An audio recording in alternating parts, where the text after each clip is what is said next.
Vídeo de tutorial do Automatizador Pro para MT4 no bloco de configurações e indicadores. Lembrando que se você ainda não é inscrito no canal, se inscreve, deixa o like, por isso ajuda a gente a divulgar o nosso trabalho.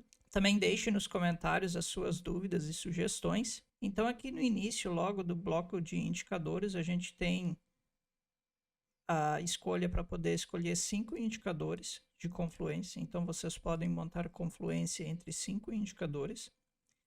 No primeiro campo, que é o indicador 1 aqui, nós temos então para cada um dos 5 mais 4 parâmetros aqui que se repetem. Então tudo que daqui até aqui vai se repetir da mesma lógica válida para os de baixo. Então, no indicador, na primeira linha, eu vou escolher qual indicador eu quero, se eu quero utilizar a média móvel ou se eu quero utilizar o universal 1, universal 2 ou até o universal 5 ou universal customizável. A média móvel é um indicador padrão já dentro do robô. Universal 1, 2, 3, 4 e 5 são campos onde é que vocês podem plugar o indicador de vocês. Então, vocês podem plugar até 5 indicadores para montar a confluência. Eu vou passar mais para frente nessa parte de tutoriais explicando como é que pluga cada indicador e os buffers. E o indicador universal customizável também é um indicador que vocês podem plugar com algumas diferenças na questão de buffers. Então ele é um pouquinho mais versátil para considerar, por exemplo, uma média móvel ou um canal de bandas de Bollinger ou de TMA bands que pode ser utilizado nele.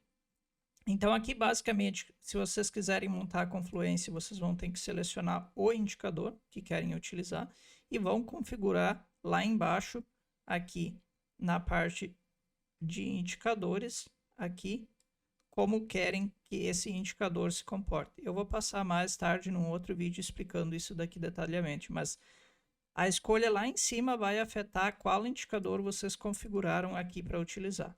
Voltando para cá então, digamos que eu escolhi o universal 1, então o modo, como é que é o modo que eu quero? Eu quero utilizar esse indicador como sinal, então o indicador dando sinal de compra no buffer de compra que vocês configurarem, o robô vai comprar, o indicador dando sinal de venda no buffer de venda, o robô vai vender. Como sinal invertido, vocês vão colocar os buffers da forma normal e como sinal invertido, toda vez que lá no buffer de venda o indicador der um sinal de venda, o robô vai comprar. Toda vez que lá no buffer de compra o indicador der um sinal de compra, o robô vai vender. Isso é como sinal invertido. Como filtro neutro permite. Lembrando que como filtro o indicador não gera um sinal de entrada, ele apenas permite a entrada.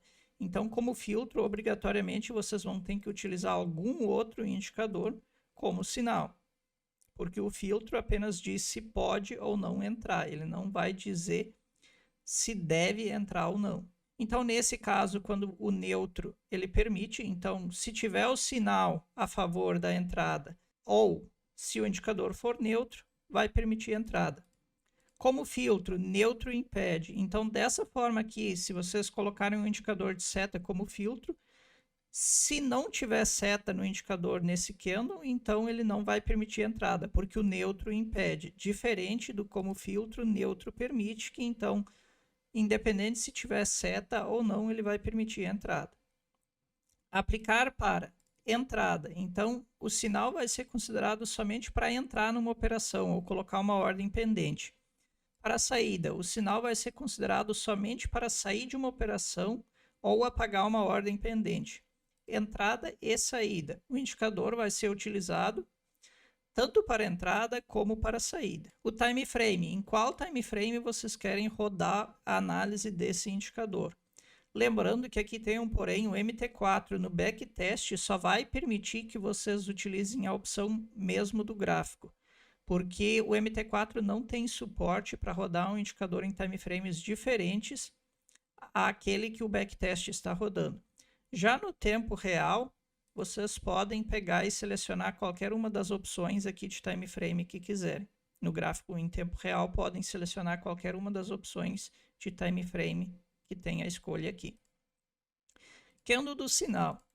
O candle do sinal, o atual, é sempre o candle atual que está aberto. Então, sempre que o indicador der uma seta nesse candle, o robô vai fazer a entrada.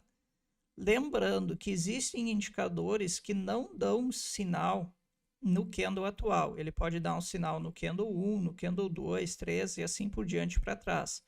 Então, se o seu indicador não dá sinal no candle atual, não adianta colocar candle atual aqui na escolha. Então, tem que colocar um candle 1 ou candle 2. Isso vocês vão precisar testar, porque vai variar de acordo com o indicador de vocês. Qualquer de umas 5. Se vocês tiverem um indicador que ele não tem um candle certo definido para dar o sinal pode aparecer às vezes no candle 2, às vezes no candle 3, às vezes no candle 5. Então, vocês podem definir um range de candles no qual o indicador tem que dar o sinal. Então, em qualquer candle de 1 a 5 que esse sinal aparecer, o robô vai efetuar a entrada. Qualquer do 1 ao 9 que aparecer a seta, o robô vai executar a entrada. Como eu já havia dito, o indicador 2, 3, 4 e 5 repete a mesma lógica. Os parâmetros são os mesmos para cada um, de acordo com o que eu expliquei aqui para o indicador 1. Vocês podem confluir até os 5, podem utilizar quantos quiserem. Indicadores e regras. Analisar sinal a cada tick, a cada alteração de preço que houver no ativo, o robô vai atualizar o sinal. Então, ele sempre que mudar o preço, qualquer variação de preço que tiver, o robô vai verificar se tem um sinal no indicador ou não. Analisar a cada tick, não. Aguarda fechar o candle. Então, nesse modo, o robô só vai verificar o sinal sempre que abrir um novo candle. Então, ele só verifica o sinal quando abrir um novo candle. Ele não vai verificar a cada mudança de preço. Geralmente, esse modo é bem mais leve para rodar backtest do que o modo de sim, onde é que ele vai verificar a cada alteração de preço. Costuma ser bem mais demorado para rodar o backtest. Estender sinal de entrada. Essa funcionalidade faz com que quando apareça um sinal, o robô vai carregar esse sinal até aparecer um outro sinal que o substitua. Por exemplo, eu tenho um indicador que deu um sinal de compra, então o robô vai executar a compra e vai carregar esse sinal. Então, enquanto não houver um outro sinal de venda, o robô vai continuar fazendo compras, pois ele está carregando aquele sinal de compras.